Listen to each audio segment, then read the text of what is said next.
Welcome to TCT Today, and don't leave that dial. We have an exciting guest that's going to be with us today via telephone hookup, and it's going to be an exciting time. I want you to know that the Lord loves you. He really does, and I'm excited about the election that just passed. I'm praying and standing with the fact that I think our president-elect will be good for the Christian community.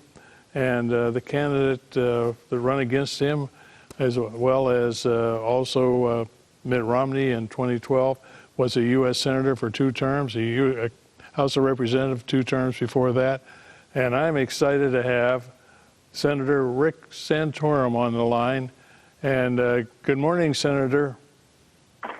Morning, Garth. How are you? I'm great, and it's an exciting time in our community. Pennsylvania went for the Republicans for the first time in how many years? Since 1988. It's been a long time. Long time. I would imagine you're quite excited about that. I am indeed. I mean, something that I guess, saw coming. Something that I believed in.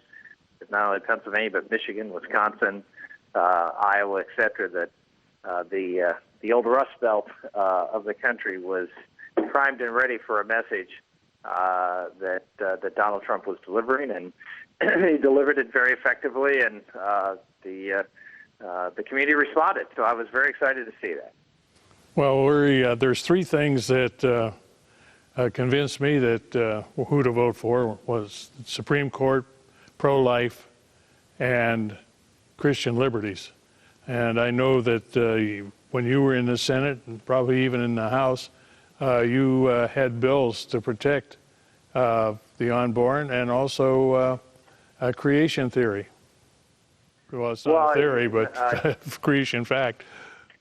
Well, yeah, I had introduced some things in the education bill to make sure that that all, that the issue of evolution, that we had the controversy was taught, and that it wasn't taught as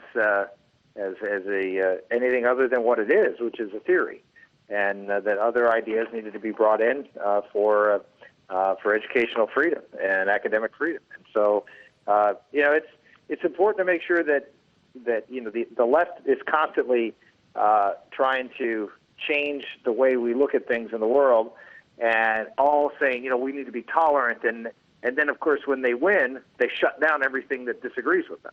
And that's what's happening in the classroom on a variety of different things, and certainly when it comes to the issue of where we come from, who we are, and what is the origin of man.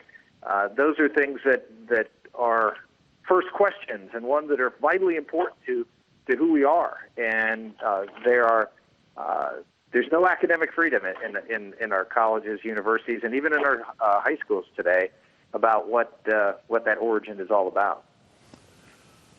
Well, I'm praying and believing that President-elect Trump will follow through on all his promises. I feel confident he probably will. As a senator who campaigned for president twice, and the second time against President-elect Trump, give us your personal feelings of the man as our new president. Well, I mean, look, Donald Trump is his own man. He's someone who doesn't fit into any of the molds that you can possibly think of when it comes to the political world, and so it's going to be an interesting dynamic. I think people are beginning to see the side of Donald Trump that other people know and that was not apparent during the campaign, which is, Donald Trump is someone who has been successful because he's been able to understand the marketplace, understands people, has a good read on people, and is able to deliver to the people what he believes is will meet their needs, if you will. And I think you're seeing that. I think you're going to see a Donald Trump that's not going to be nearly as acerbic and bombastic. But I also think he went out there and touched a nerve, and he understands that. He He understands that the struggles that people are having, and he went out and made certain promises that he would deliver. Just like when he builds a hotel, and he identifies a need in the community or a development or a building, and he goes out there and tries to deliver on what he's promised he would do. And I think one of the things, the most important promise, in my opinion, that he made during the campaign to conservatives was on the United States Supreme Court. I can tell you, when he called me shortly after after Ted Cruz dropped out in the primary, he called me and asked for my endorsement. And we had a very good conversation. And I said to him, Mr. Trump, I said, I'd be happy to, or Donald actually, I said, I'd be happy to consider endorsing you. I said, but my big concern is the Supreme Court. And he said, oh, I'll be great on the Supreme Court. And I said, yeah, I know that you will be, but I need some assurances because this is really important to me, and important not just to me, but to everybody that I know in the pro-life and conservative movement. The court is the most important thing in this election. And he says, well, I'm working on a list. I said, well, I understand you're working on a list, but I understand you've been working on that list for about 3 or 4 months, and you haven't published the list. And he said, well, I just don't have enough names. And I said, well, I'll be happy to give you some names. And so we had that conversation on a Friday. I gave him a name. Actually, I was going to give him a couple of more, but I gave him a name on Monday or Tuesday, and it turned out on Thursday he announced the list with the name of the person I suggested on that list. And by the way, the list was a fabulous list. I mean, it was I probably couldn't have come up with a better list of strong, principled, originalist people who understand what the Constitution is, and it's not to be morphed into whatever 5 people in the Supreme Court decide it should say. And so that to me was a pledge that said, I understand the most fundamental issue here, which is we are a constitutional democracy. We are not a government of 5 people who decide what the law is supposed to be. And he repeatedly throughout the course of the campaign went back to that list and went back to the fact that he was going to put strict Scalia-type constitutionalists on the Supreme Court and in other court positions. So that to me is the most encouraging thing. If I was a pro-lifer or a conservative in this, or a Christian, whether it's the issue of life, whether it's of religious liberty, whether it's the issue of euthanasia or marriage, having someone that is going to put justices on the court that are going to reflect the original intent of the Constitution is the most important thing we can do. Would you like to be on the Supreme Court? No, I wouldn't. I'm not.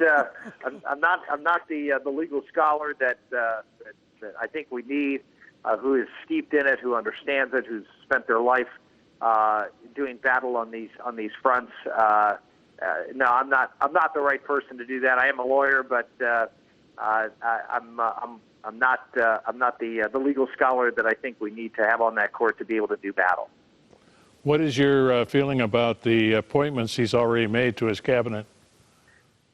Again, very encouraged. I mean, I spoke to the president-elect and congratulated him on his appointments today, and said that I would be willing to help and do anything I can from the outside to help him, and I'm going to be in touch with his team and again try to be as supportive as I can to make sure that they have a great menu of options to work with the Congress on to get this economy going, to start to restore some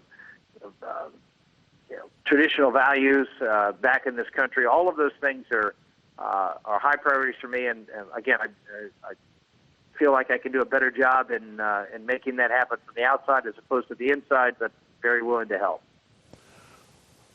Well, I was interested too in his comments about doing away with the Johnson Amendment.